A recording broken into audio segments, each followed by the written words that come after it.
गोरखपुर नाम का एक गांव हुआ करता था। उस गांव में ज्यादा लोग नहीं रहते थे। उस गांव में एक गर्भवती विधवा औरत रहती थी। उस औरत का नाम कमला था। कमला अपने घर में अकेली रहती थी। उसके पति की सारी जायदाद उसके नाम हो गई थी, पर सभी गांव वाले उस औरत को मनहूस औरत समझा करते थे और सभी उससे नफरत किया करते थे। एक बार कमला राशन की दुकान पर खाने का सामान खरीदने जाती है। भैया जी, जरा 1 किलो दाल चावल देना। अरे हाय हाय हाय हाय हाय हाय! अरे मनहूस औरत, मेरी दुकान में अपशुगन करवाने आ गई क्या? हैं? चल जा यहाँ से। मैं कुछ नहीं देने वाला हूँ तुझे। भाग भाग यहाँ से, चल जा, निकल। भैया जी, ऐसा मत कहिए। मैं गर्भवती हूँ, मुझे खाने की बहुत जरूरत है। मुझे खाना दे दीजिए। दुकानदार कमला को वहां से धक्के मारकर भगा देता है। तभी कमला रोते रोते उस गांव के किन्नरों के इलाके में आ जाती है। गांव वाले किन्नरों को उसी इलाके में रखा करते थे, क्योंकि वो लोग किन्नरों को पसंद नहीं करते थे और उनके इलाके में रहने से मना करते थे। तो किन्नरों ने उसी गांव में अपना एक इलाका बना लिया था। जब किन्नर लोग देखते हैं कि एक गर्भवती महिला रोते रोते उनके इलाके में आ गई है, तो सारे किन्नर कमला के पास जाकर उसका हाल पूछने लगते हैं। क्या हुआ बहन, तुम्हारी गर्भवती अवस्था में इतनी बुरी हालत कैसे है? तुम रो क्यों रही हो? तुम डरो मत, हम तुम्हें कोई नुकसान नहीं पहुंचाएंगे। तुम शांत होकर सब बताओ कि हुआ क्या है। मैं कमला हूँ। मैं गांव के दूसरे इलाके से आई हूँ। 2 महीने पहले ही मेरे पति की मौत हुई है। मुझे गांव के लोग मनहूस मानते हैं, क्योंकि मैं विधवा हूँ और गर्भवती भी। वहाँ के लोग मुझे खाने के लिए कुछ बेचने के लिए भी तैयार नहीं, जिससे मेरा गुजारा नहीं हो रहा था। कोई बात नहीं कमला, हम तुम्हारा ख्याल रखेंगे। किन्नर लोग कमला को एक खाली घर में रहने के लिए जगह दे देते हैं और उसकी देखभाल भी करते हैं। कुछ ही महीने बाद कमला अपने बच्चे को जन्म देती है, पर अफसोस, कमला बच्चे को जन्म देते ही अपनी जान गंवा देती है।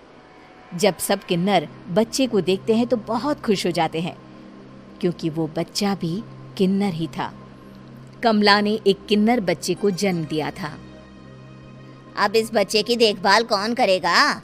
हम तो इस बच्चे को गांव के दूसरे इलाके में भी नहीं भेज सकते। और तो क्या हुआ, इस बच्चे की माँ नहीं रही तो हम इसे पालेंगे। अब ये हमारे इलाके में रहेगा, हमारे साथ रहेगा। फिर वो किन्नर उस किन्नर बच्चे को गोद ले लेते हैं, उसका नामकरण कराते हैं। उस किन्नर बच्चे का नाम शक्ति रखा जाता है। देखते ही देखते शक्ति बड़ी होने लगती है। उसके रंग रूप बहुत सुंदर थे। वो बहुत सुंदर किन्नर दिखती है। एक दिन शक्ति एक किन्नर से पूछती है, माँ जी सुनिए ना, ये गांव के दूसरे इलाके में भी तो लोग रहते हैं, तो हम वहाँ क्यों नहीं जाते? हम उनसे अलग क्यों रहते हैं? शक्ति, क्योंकि वो लोग हमारे जैसे नहीं, वो लोग हमें पसंद नहीं करते, इसीलिए हम उनसे अलग रहते हैं। क्यों? वो हमें क्यों पसंद नहीं करते? मुझे एक बार उस इलाके में जाना है। मैं एक बार वहाँ जाकर घूम कर आऊँ। शक्ति, खबरदार, जो तू उस इलाके में कभी भी गई तो अपनी जान नहीं गंवाना चाहती तो उस इलाके में कभी कदम भी नहीं रखेगी, समझी? इतना कहकर वो किन्नर वहाँ से चली जाती है। शक्ति उस किन्नर की बात सुनकर बहुत रोती है। माँ जी, ऐसा कैसे कह सकती हैं? उन्होंने इतनी सी बात के लिए मुझे इतना डांटा। अब तो मैं उस इलाके में ज़रूर जाऊंगी। फिर एक दिन शक्ति गांव के दूसरे इलाके में चुपके से जाती है। ये लोग तो हमारे जैसे ही इंसान हैं, तो ये हमसे नफरत क्यों करते हैं? जब शक्ति उस इलाके में पहुंचती है तो गांव के सारे आदमी उसके रूप से मोहित हो जाते हैं। वो लोग ये अंदाज़ा नहीं लगा पाते कि वो किन्नर है। शक्ति की सुंदरता देखकर सारे गांव वाले उसकी तारीफ करने लगते हैं। तभी गांव का चक्कर लगाने गांव के जमींदार का बेटा हर्ष वहां पहुंचता है। हर्ष भी दिखने में बहुत सुंदर होता है। जब हर्ष ने शक्ति को देखा तो वो भी उससे मोहित हो गया, और जब शक्ति की नज़र हर्ष पर पड़ी तो वो हर्ष को देखकर मोहित हो गई। आपको पहले कभी इस गांव में देखा नहीं। इस गांव में आप नए हैं क्या? जी नहीं, वो मैं बस।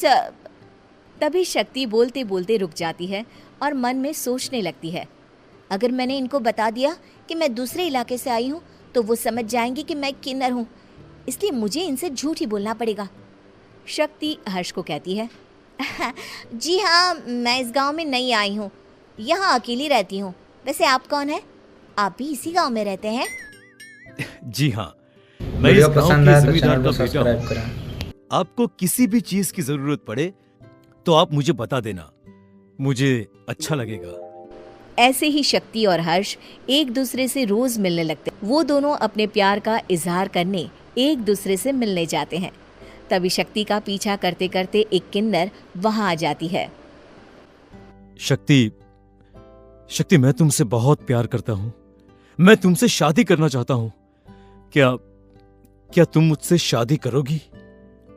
हाँ हर्ष, मैं तुमसे शादी करूंगी, पर मैं तुमको अपने बारे में एक सच्चाई बताना चाहती हूँ जो मैंने तुमसे छुपा कर रखी है। तभी उनके बीच में ही वो किन्नर आ जाती है। शक्ति, तेरी हिम्मत कैसे हुई ऐसा करने की? वो किन्नर शक्ति को खींचकर गांव के जमींदार के पास ले जाती है। हर्ष भी वहां शक्ति को बचाने के लिए पहुंच जाता है।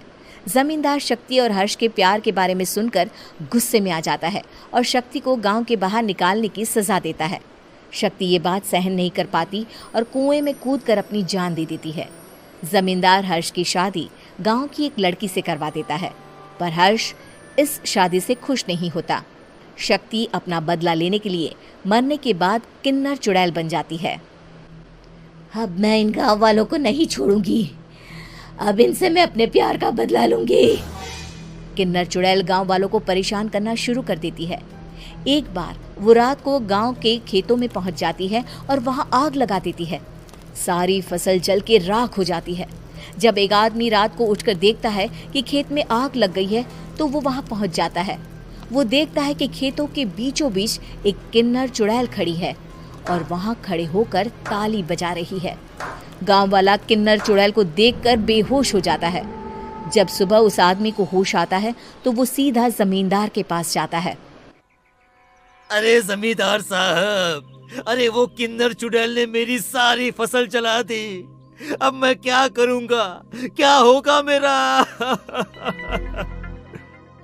जमींदार चुड़ैल किन्नर का नाम सुनते ही सब कुछ समझ जाता है। अब वो बहुत डर जाता है। उसी रात को जब जमींदार डर के मारे अपने कमरे में सो नहीं पाता, तभी वहां अचानक से किन्नर चुड़ैल आ जाती है। किन्नर चुड़ैल जोर जोर से जमींदार के आगे खड़ी होकर हंसने लगती है और ताली बजाने लगती है। जमींदार उस डरावनी किन्नर चुड़ैल को देखकर बहुत डर जाता है। तूने मेरे साथ बहुत बुरा किया, अब मैं तुझे जान से मार दूंगी। नहीं नहीं नहीं नहीं नहीं, मुझे माफ कर दो, मुझे मत मारो। मैं कभी ऐसा दोबारा नहीं करूंगा। अब तुम जो बोलोगी वही मैं करूंगा। ठीक है, मैं चाहती हूँ कि किन्नर इलाका गांव के इलाके से जुड़े और गांव का कोई भी आदमी किन्नर समाज से द्वेष ना करे, उससे नफरत ना करे, नहीं तो मैं सारे गांव को मार दूंगी। और तुम गांव में एक नया कानून बनाओ कि अगर किसी ने भी किन्नर समाज को हानि पहुंचाने की कोशिश भी करी या इनसे भेदभाव करने की भी कोशिश करी तो उनको कड़ी से कड़ी सजा मिलेगी। हाँ हाँ हाँ हाँ, मैं ऐसा ही करूंगा। तुम जो बोलोगी वो मैं करूंगा, पर मुझे जाने दो प्लीज। तब वो किन्नर चुड़ैल वहां से चली जाती है। गांव का जमींदार किन्नर चुड़ैल का कहा मानते हुए दोनों इलाकों को एक कर देता है और नया कानून भी लागू कर देता है। तब से वहां किन्नर समाज और बाकी गांव वाले शांतिपूर्वक रहने लगते हैं।